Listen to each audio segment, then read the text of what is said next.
Oke, assalamualaikum warahmatullahi wabarakatuh. Di kesempatan kali ini saya akan mengganti komstir di motor Honda Beat 2017 ya. Ini seri mesin K44. Terlebih dahulu untuk membuka bagian komstir, bagian rem belakang juga harus dibuka ya. Dan sebelumnya biar lebih cepat ya, teman-teman pasti bisalah untuk membuka bagian cover bodinya.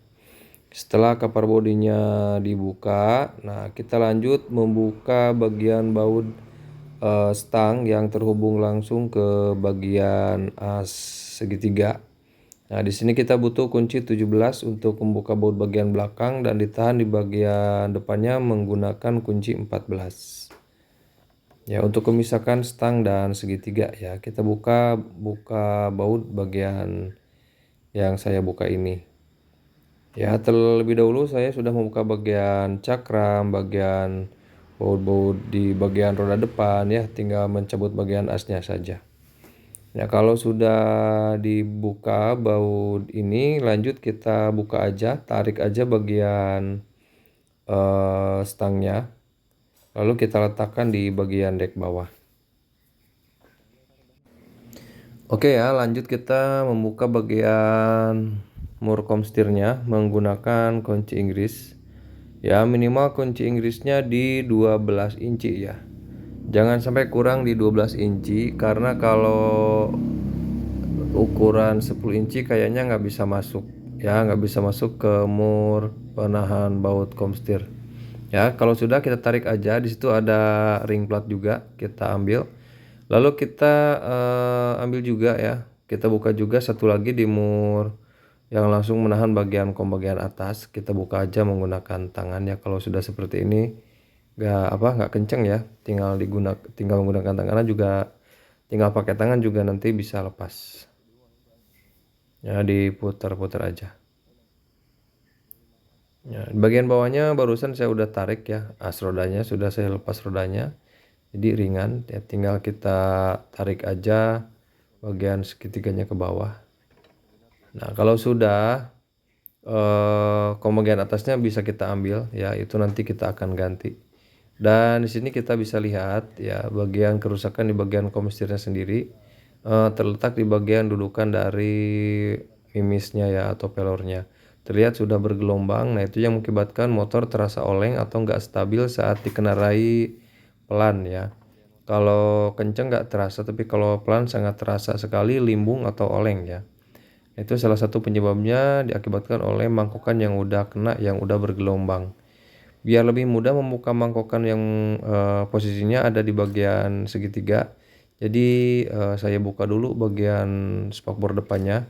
Di sini menggunakan kunci 10 ya. Kita gunakan kunci 10 untuk melepas ketiga baut spakbor. Nah, kalau ketiga bautnya udah dibuka, kita tinggal tarik aja bagian spakbornya. Untuk membuka bagian mangkokan kom yang atas, kita pukul dari bawah menggunakan pipa atau as. Di sini saya pakai bekas asok depan ya, yang udah rusak. Kita pukul secara merata dari bawah ya, jangan sampai satu arah. Jadi kedua sisi biar nggak merusak dudukan dari mangkokannya. Dipukul-pukul aja, begitu juga untuk membuka bagian mangkokan komstir bagian bawah. Kita pukul dari atas ya. Dipukul-pukul aja sampai lepas. Kalau sudah begini lanjut kita membuka bagian mangkokan yang ada di bagian as segitiga. Nah, di sini bagian mangkokan bagian bawah juga terlihat ya, komnya itu dia udah bergelombang. Nah, ya, oke, lanjut kita membuka bagian mangkokan yang menempel di bagian segitiga ya. Posisikan segitiganya dibalik seperti ini, lalu kita pahat-pahat pukul menggunakan obeng min yang udah rusak ya, biar nggak merusak alat. Dipukul-pukul aja dari bagian atas ya, tapi harus merata, jangan kencang ya. Saya juga di sini menggunakan palu kecil, jadi perlahan-lahan aja ya, perlahan-lahan aja, kiri kanan, lama-lama si bagian mangkokannya itu dia turun ke bawah dan lepas. Lanjut memasangkan kom bagian bawah. Nah, di sini jangan sampai kebalik ya. Nanti setelah pemasangan kom yang baru, nah kita cari kom yang lama yang sudah diganti. Nah kita pasangkan di atas kom yang baru. Ini soalnya saya akan pukul bagian atasnya menggunakan as yang panjang. Nah biar nggak langsung bersentuhan ke bagian kom yang baru. Jadi kom yang lama kita ganjalkan di bagian atas. Pokoknya dipukul-pukul aja sampai si kom yang baru itu masuk dan nempel pas ke bagian dudukannya ya, jangan sampai miring, jangan sampai yang satu masuk yang satu nggak masuk. Nah nanti kendalanya di motor akan sama ya, akan oleng. Nah jadi harus benar-benar presisi, komnya itu harus benar-benar nempel di bagian dudukannya ya, nggak boleh miring, kiri kanannya itu dia harus nempel pas. Oke lanjut kita cungkil ya. Kalau komnya udah masang, kita cungkil kom yang lama yang udah kita ganjalkan ya. Bisa dipukul-pukul dari bawah, bisa juga kita langsung cungkil aja. Nah, udah ya. Oke, kita tinggal memasangkan kom bagian mana dulu nih. Oke, kita pasangkan yang bawah dulu ya, yang menempel ke bagian rangka ya.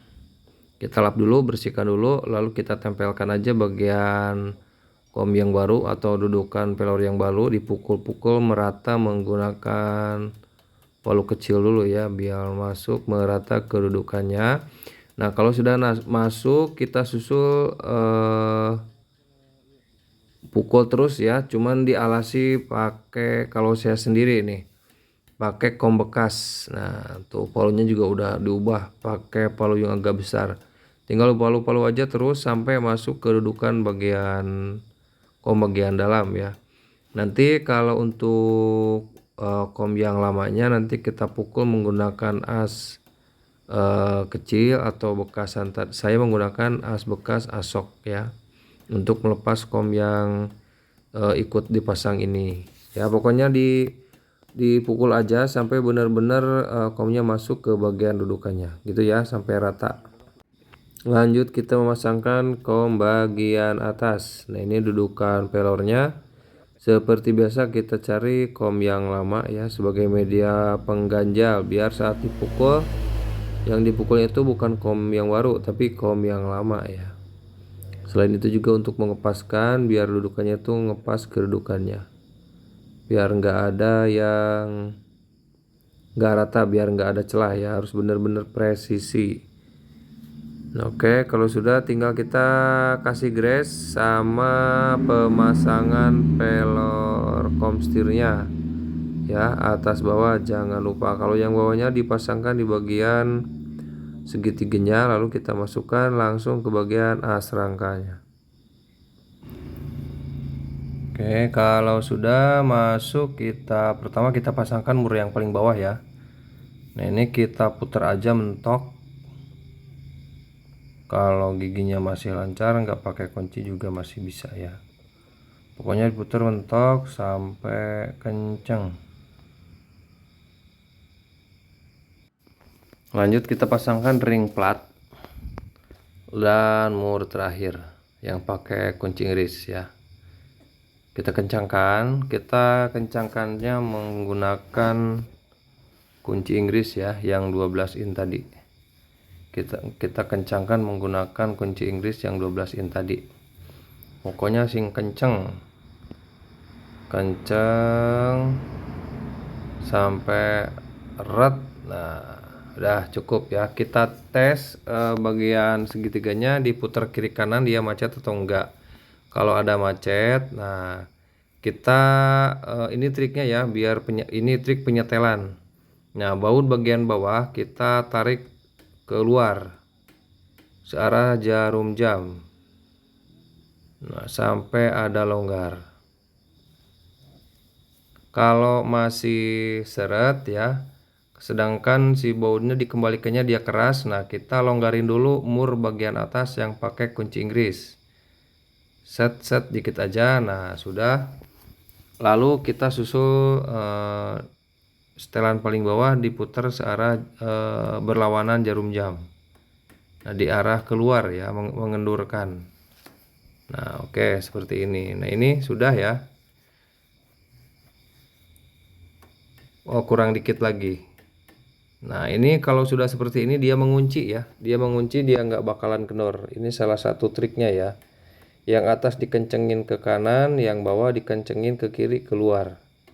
Nah, cukup ya. Pokoknya di setel-setel aja sampai enak ya. Sampai saat ditarik-tarik pakai tangan dia nggak ada oblak, tapi saat diputar-putar pakai tangan dia lancar. Nah, seperti itu ya. Nah, kalau sudah kita pasangkan bagian-bagian yang lainnya, bagian-bagian yang sudah kita bongkar tadi ya. Ini juga saya langsung memasangkan bagian stang, dimasukkan langsung ke bagian segitiga ya, di bagian raja walinya. Dan kalau sudah seperti ini kita untuk pemasangan komstir dan penyetelan sudah selesai ya. Lanjut memasangkan kembali bagian cover bodi ya. Teman-teman pasangkan aja sesuai yang udah kalian bongkar. Proses pemasangannya nggak bisa atau nggak saya tutorialkan ya. Semoga tutorial singkat ini bermanfaat. Terima kasih yang sudah menonton ya. Jangan lupa untuk produknya untuk produk komstirnya saya tampilkan di keranjang. Silahkan boleh dicek, boleh di CO ya. Terima kasih, sampai jumpa di video berikutnya. Assalamualaikum warahmatullahi wabarakatuh.